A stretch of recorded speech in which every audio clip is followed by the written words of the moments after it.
Hi, Fran. How are you? Good, Gina. How are you? Good, good, good. Let's give people a couple minutes to come on over. Here we go. Hello, ladies. Hello, how are you? Thank you. Very good. Just giving people a couple minutes to come on over. Okay. Transition, everybody. There we go.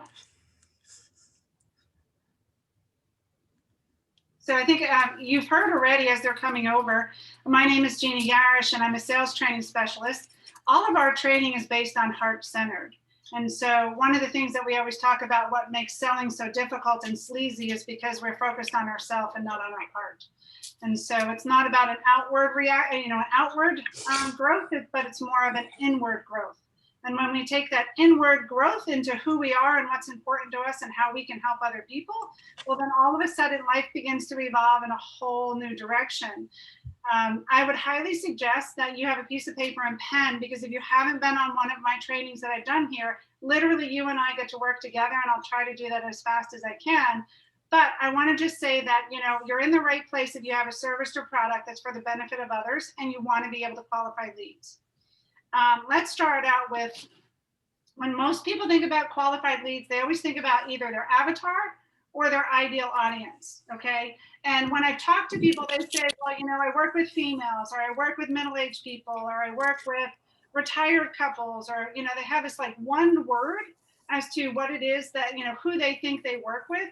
But the reality of it is it's way more than that. And this is kind of like my secret sauce. So I'm going to go through it, and then I'm going to try to help as many individual people as I can. And I'm going to do two things also, is that I'm going to put in the my contact information, because we have an upcoming info session that's going to be live, and I'm going to be able to help more people in a longer period of time. So there's different ways that you can connect with me. If you don't get to talk one-on-one with me and you'd like to do a business assessment breakthrough with me, there's a link that I've just posted in the chat. We also have a private group on how to close clients quickly, which I've posted in the chat, and of course my phone number and my email information.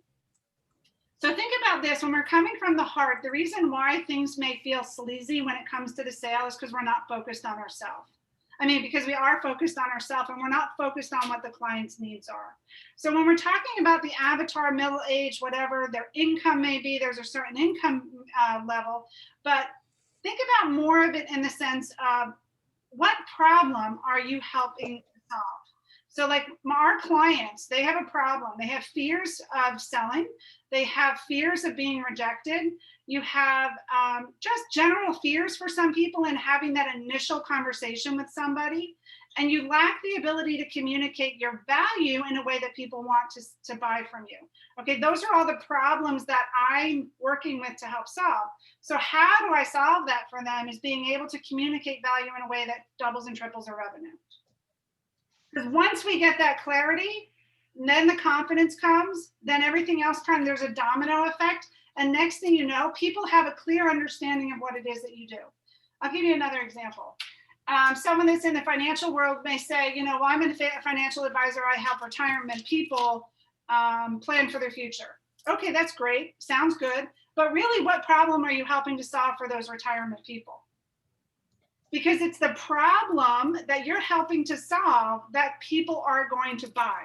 They don't necessarily know they need help with their future retirement planning, but they do know they need help with losing their money by the time retirement hits.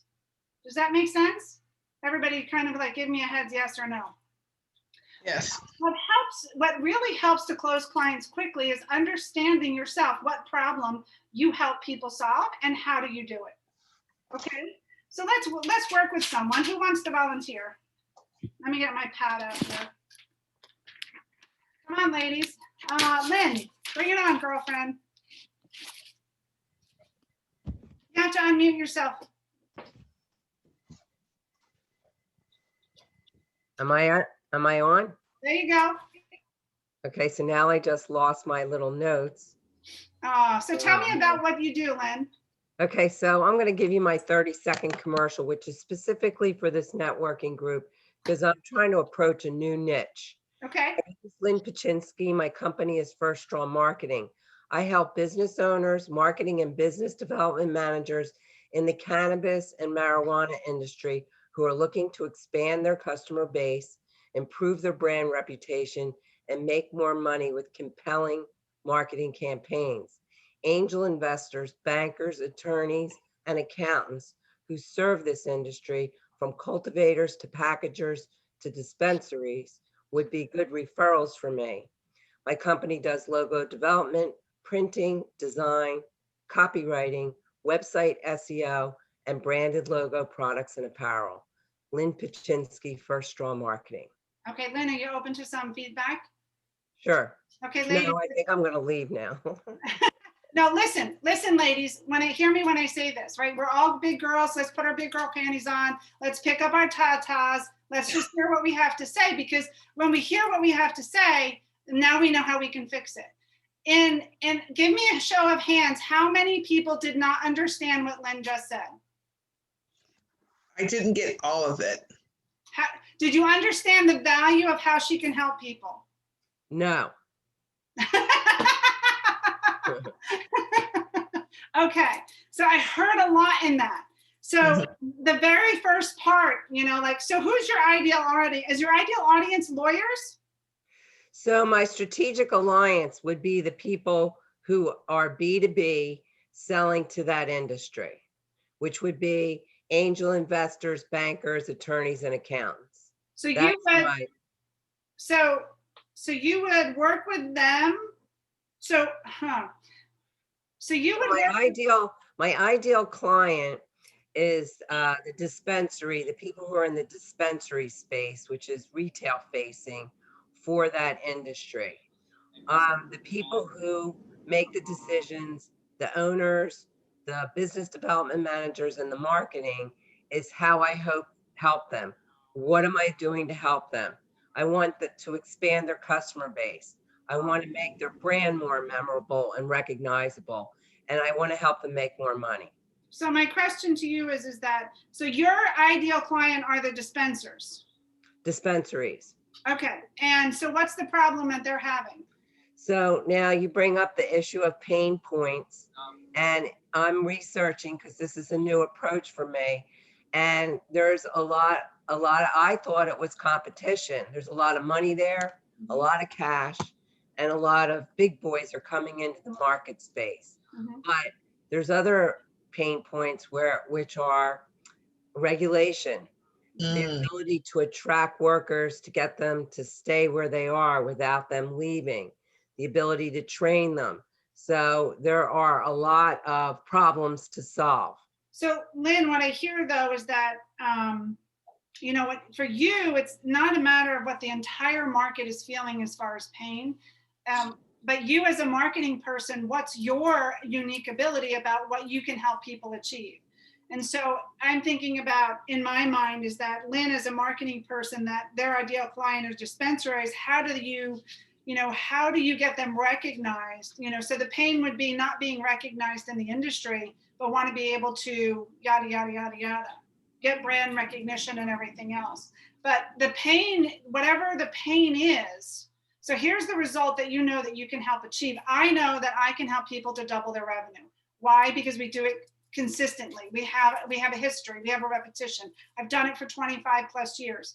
I can make people money. That's something that I can help them do. What's the problem? They have fear of communicating value.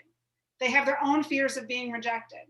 They have their own fears based on whatever their internal mind is telling them. Those are huge pain points for people, right? If we can get them out of their head and start doing their business and being able to communicate that's heart-centered, it makes selling really easy. So it's a bit confusing right now. And if you're in your early stages, then I would highly suggest to think about what you're good at, because you can't do something you're not good at. So for me, my ability to develop someone's brand where it's going to get recognized and make them a more recognizable choice other than their competition is what I'm good at. Just recognition, or is it revenue? Because there's lots of people that are out there in the marketing industry that say, I'm going to brand you. You can brand somebody, that doesn't mean it's going to get you revenue. So once you have created the recognition and you're able to take the brand or whatever their selling solution is to their marketplace, then their message is a lot clearer, and then they're a lot more successful. So that they'll expand where their market is and what their market is. It's to make them look more visible Mhm. than what their competitors are. Yeah. The problem where So I run, what I hear is not they more better. don't, What I hear is not more better, but stand out from the crowd. correct. What I think the issue is how do you get them to invest in those type of techniques and strategies so that they are more recognizable and stand out in the crowd? Well, that you get them to invest based on your confidence in knowing what it is that you can do for them. Correct. Yeah. So is she trying to ultimately get the consumer to buy the goods at these stores, or? Yeah, I think Lynn, it's a little confusing. I would definitely, so I can move on and help some of the other ladies here in the group today, but I would definitely look at, who the ideal audience is that you want to specifically work with, what's their problem, and how do you help solve it? That's the simplicity of it. Remember, you ever hear the story KISS? You know what KISS stands for? Keep it simple, stupid. Yeah. Right? The more Yeah. stupid and simple it is, the easier it is for people to understand, the more clients you're going to be able to get. But if they don't understand the problem that you're solving for them, then it makes it really hard to sell because that's what they buy. Just so we're clear, in order to sell to the consumer, I have to sell B2B. So my services are to make the business look better so they can attract more consumers. Okay. Thank you. You're welcome. All right. Who else wants to give it a shot? I will go. Who's that? Wendy? Yes. Come on, girl. What do you do? Well, I just started my business about a year ago, and I'm writing a book, and it should be out in a couple of months. So my thing is, it's kind of scary knowing the fear is in my head. That's my biggest thing. I don't like to sell. I like to do things behind the scenes, and everyone, when you have a business, of course, you're a seller, right? Yeah. So my thing is that with the marketing is what I'm not good with technology. Uh-huh. So that's kind of where I'm kind of fearful about that. And I know that I need to market on Pinterest and things like that. Okay, Wendy, let me ask you, what do you do? Oh, what I'm going to do is I'm going to be selling I'm going to do e-commerce, inspirational gifts. And my first thing will be, of course, my book, which is called Christian STEAM. And it helps bridge that gap between, I have 3 children that were raised in the church. So I've taught them about creation, but yet when they go to school, they learn about science, about evolution and the Big Bang Theory. So my book, what it does is it helps them learn how to walk in their faith while learning about science at the same time, because the STEM careers are where the jobs are. Who's your ideal audience? My audience is actually Christian parents, and maybe homeschool their children, and churches to teach them in Sunday school and vacation Bible school, because Sunday school tends to be really dry. And in my book, it has where there's a discussion and then also activities and some life application and teaching them about careers. So it goes a little beyond a regular Sunday school so that the kids are actually active and involved instead of just sitting there listening to somebody preach at them the whole time. So is it a curriculum? Yeah, it kind of is. It is a kind of a curriculum. Yeah. So I help Christian parents who struggle or suffer with what? And what will your book help achieve? So maybe it's who's struggling with, it's COVID. People haven't been going to church. People haven't been connecting with people. Right. So who are struggling to get God in their children's lives, who wants a Christian presence in their children's lives, and wants to be able to show them how God can be a part of their life every day. Do you see how we talk about a pain and a solution? Yeah. So the pain is that they have a struggle. They're trying to get Christian lifestyle in their child. There you go. That's what they're going to connect to. That's what's going to give them the motivation to buy from you. If I came to you and just said I was a sales training specialist, you'd be like, woo woo. But if I tell you, if you have a problem where you struggle on communicating value, that you're like making a cold call makes your panties get all wet because you're all full of anxiety. And believe me, I've had women tell me that, like, I'm so stressed, I sweat so bad, my panties are soaked before I even get on the call. Like, come on, let's get through that, because you're all powerful women.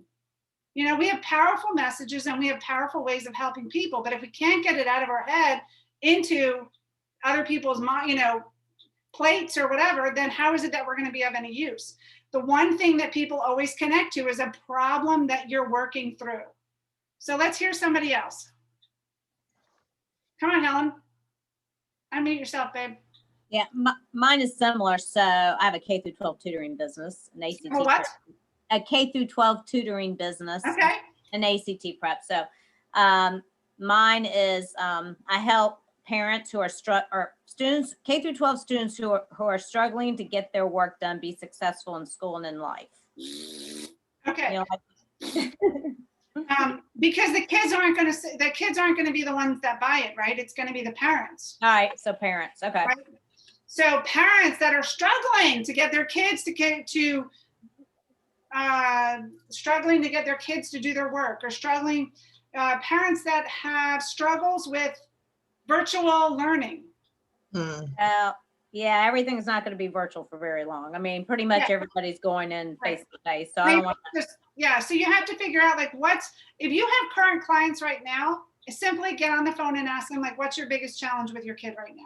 Yeah, they have a lot. And get the feedback though. And so what you could do based on the feedback is you try one for like a month, and then you try another for a month, and you try another for a month, and you keep working through the different pain points, because that's what people will buy.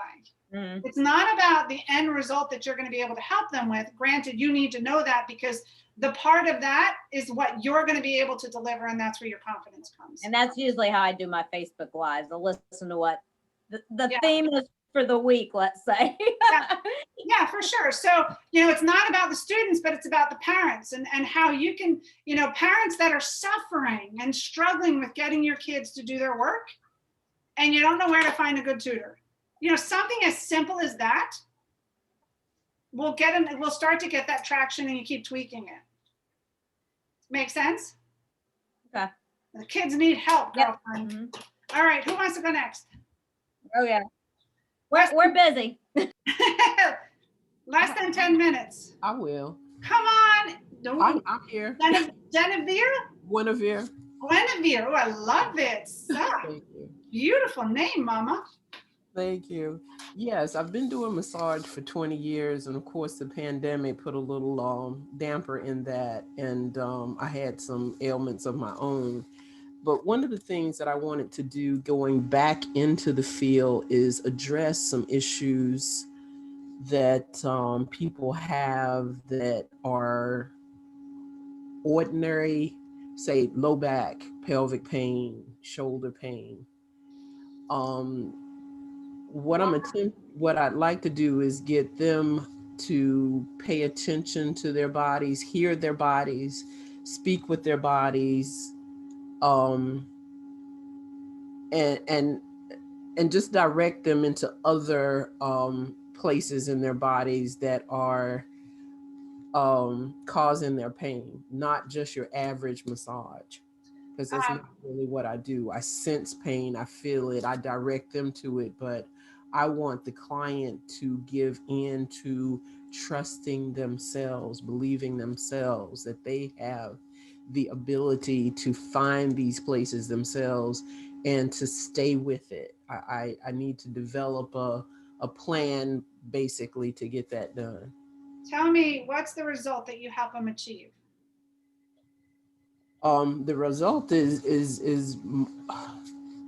reconnecting with themselves basically, and giving themselves time. But okay, I let me tell you, I'm intuitive. I totally get it, 100%. But not everyone is going to be your ideal client, so it's important to work through this. So, do they know they want to reconnect with themselves? Probably not. Right. So, what do you think that end result is for them? Why would it be important to reconnect? To release their pain and their anxiety and stress. So one of the things that you're doing then is being able to release intuitive lower back. So you are your ideal client is, My ideal client may be a person that actually is a computer person, IT person, a mom that's they're been not over all. intuitive though. No, I mean, no, they don't have to be intuitive. It's not an intuitive for them. What it Okay. is being more in touch with with themselves, basically, and what's introducing the pain or Yeah. So again, a little bit more than just a simple fix. So holistic, right, is one thing that's popping out. Lower back pain is another thing that's popping out. You can say stress, but there's what we call 5 whys. When we're trying to figure out things, ask yourself why. So it's not about the stress, but why the stress, right? It's not about whatever they say, but it's why that. It's not about whatever that is, it's why that. And you go down 5 times to really get down to the root. Because, people would say, well, I struggle with communication. Well, why do you struggle with communication? Well, I really don't understand how to communicate what it is that I do. Well, why do you not understand how to communicate what I do? Why don't I have the confidence in what it is that I have? Well, why don't you have the confidence? Well, now that I'm thinking about it, it's probably because I don't have a structure to deliver the material that I'm offering, right? So it's why?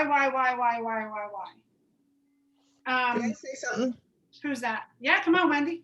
Because the reason why I say this is because I have a massage person that I go to, and there are different types of massages. And I think that it's really important that I think that you have to start with education, because at first I had never been to a massage person. I went and I had a Swedish massage, which felt good. But the person who I go to now does a therapeutic massage, and I have arthritis in both the hips. So when she goes in there, she loosens up that socket, relieved all that inflammation out. And I found I even had problems with my lymph nodes. Like even when I have problems with my sinuses, she relieves all of that. So you have to start kind of maybe education about the different types of massages. And then it's more like the focal point for me is like how good I felt. Wendy, but you have to, that's okay. You have to understand that those are all the different types of massages that are out there. But Genevieve has to be able to connect with what she does best, who her ideal client is, and what is it that they help them to overcome. So certain massage therapists may be able to help, like, Swedish massages does this, this, and this. But in order to get them in the door, there has to be a pain point as to why they're coming. Yeah, because like for me, I went there because my hip and stuff was hurting. And then as she went in there and relieved that, then when she did the intuitive part that she was saying, after she started doing that, then I started realizing what a massage does. Yeah. Then it's like, okay, now I go back to the massage person instead of my chiropractor when it's muscular, and then when it's bones, I do the chiropractor. So it's like, you got to, when you solve, like when they go there and they feel better, then you kind of explain to them what happened. And then pretty soon they start putting it together. Oh, wow, I go back here. Yeah. It's better than the out. Yeah, I would look at, like, who's an ideal person for you? Maybe, so what Wendy is kind of talking about is like, I help pregnant mothers suffering from back pain because of the heavy load and wants relief.